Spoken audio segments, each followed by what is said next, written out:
மிதுன ராசி அன்பர்களே, இன்று சந்திரன் உங்கள் ராசிக்கு 8ஆம் இடத்திலே இருக்கின்றார்.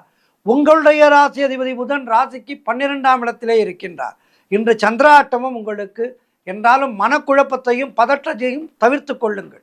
யாருக்கும் கடன் கொடுக்காதீர்கள், நீங்களும் கடன் வாங்காதீர்கள். தேவையில்லாத பயத்தை தவிர்த்து கொள்ளுங்கள். ராம நாமத்தை சொல்லிக்கொண்டே இருங்கள். உடல் ஆரோக்கியத்திலே மிகுந்த கவனம் தேவை. குலதெய்வ வழிபாடு மன அமைதியை தரும். கூட்டுத் தொழிலிலே புதிய முதலீடுகளை புதிய முயற்சிகளை தவிர்க்க வேண்டிய நாள். புதிதாக கடன் வாங்காதீர்கள், நீங்களும் கடன் கொடுக்காதீர்கள். கணவன் மனைவிக்குள் சண்டை சச்சரவுகள் ஏற்பட்டு விலகும். மற்றவரை பற்றி எதுவும் பேசாதீர்கள். கோபத்தை முற்றிலுமாக தவிர்த்து கொள்ளுங்கள். மௌனத்தை கடைபிடியுங்கள்.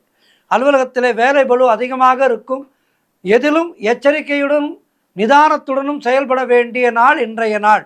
ஆகவே இன்றைய நாளிலே சகஸ்ரநாமம் கேளுங்கள், ஆதித்ய ஹிருதயம் கேளுங்கள், சிவபுராணம் பாராயணம் செய்யுங்கள், கோளறுபதிகம் பாராயணம் செய்யுங்கள். வாழ்த்து.